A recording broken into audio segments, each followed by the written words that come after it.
Baik, masih di Damai Indonesiaku, seperti apa yang ditanyakan Pak Afta tadi ke Ustadz Fikri Haikal, bagaimana Ustadz ketika kita melihat ada orang yang hidupnya sepertinya bergelimang dosa, tapi diberikan oleh Allah kebahagiaan. Ini bagaimana Ustadz? Fadhal Ustadz Fikri. Pak Afta dan mungkin mewakili sebagian besar jamaah kita. Saya ingin mengutip kalimat motivasi yang disampaikan oleh Ibnu Athaillah.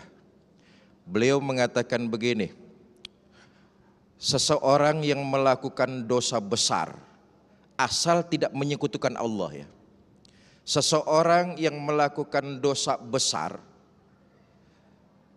asal dia tidak husnuzon, buruk sangka kepada Allah, asal tidak suuzon, maksud saya suuzon, buruk sangka kepada Allah, dia mengenal Allah, berapapun besar dosanya, maka dia akan mengenal rahmat Allah lebih luas, lebih besar dari dosa dan kesalahan yang dia buat.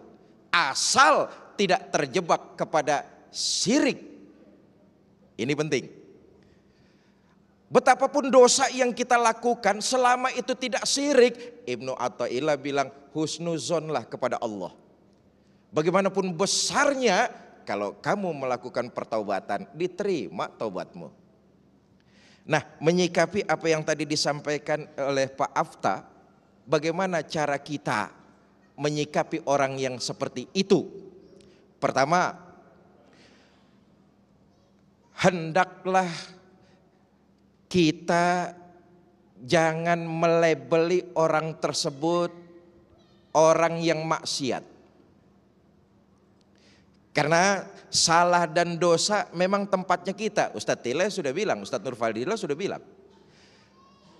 Jangan kepada orang yang terjerumus dalam kemaksiatan, lembah durjana, kita malah menjauhi. Apalagi melabeli orang tersebut dengan sesat.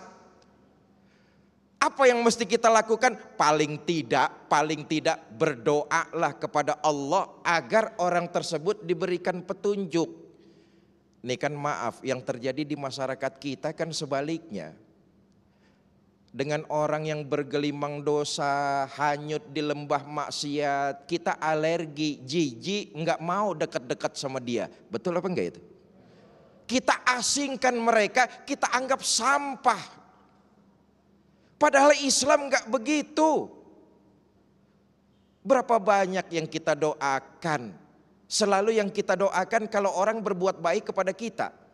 Sementara kalau orang lagi salah jalan, lagi maksiat, lagi melakukan kezoliman, kita cibir, kita nyinyir, kita labeli dengan label-label yang enggak karuan.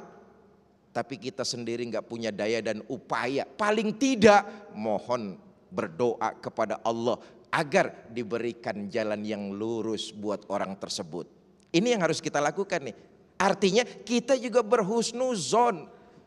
Jangan melabeli mereka. Kita katain dia salah sekarang, boleh jadi entar sore kita yang berbuat kayak begitu. Betul apa enggak? Belum tentu yang kita caci maki lebih benar dari kita. Boleh jadi yang kita caci maki lebih baik dari kita padahal. Karena itu ketika kita melihat saudara kita salah jalan, mohonlah pertolongan Allah agar dibukakan hatinya. Karena sekali lagi saudara, hidayah, taufik dan inayah itu hak prerogatifnya Allah. Kalau memang saudara tidak mau bergaul, kalau memang kita nggak mau nimbrung dengan orang-orang seperti itu, jangan menjustifikasi, jangan melabeli, jangan ngatain, tapi keluarkan doa yang tulus dari hati kita supaya Allah merubah orang tersebut menjadi arah yang lebih baik. Itu yang pertama, bagaimana cara kita menyikapinya. Yang kedua, nah kalau kita sudah berdoa, ternyata itu orang masih saja melanggar, melakukan perbuatan salah dan dosa, ndilalah. Ndilalah apa ndilalah itu?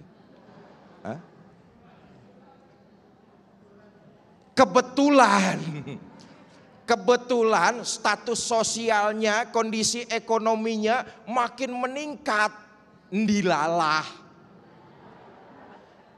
Maksiat masih terus, kita udah doain karirnya makin melesat, ekonominya makin mapan. Ngelus dada dalam hati, jangan sampai tuh orang kena istidraj. Hei, yang sedang bermaksiat, yang sedang lalai, yang sedang jalannya lagi enggak lurus, segeralah menyadari kesalahan lalu bertobat kepada Allah. Kami keluarga kalian ini sudah berdoa, tapi kalau berdoa juga ternyata saudara masih melakukan pelanggaran, hati-hati, jangan-jangan istidraj. Istidraj, Masya Allah. Apa itu istidraj? Diulur, diikutin. Orang kalau diikutin kan enak, pengen ini ada, pengen itu bisa, pengen bikin ini, ayo, pengen beli kecukupan. Baik, Ustaz. Sementara maksiat masih terus dilakukan. Awas istidraj, ujung-ujungnya dikedet dadakan. Belum sempat tobat, maksiat masih terus terlaksana, belum sempat tobat, ajal diambil oleh Allah, mati dalam kondisi su'ul Masya khatimah. Allah. Nauzubillah, nauzubillah, summa nauzubillah.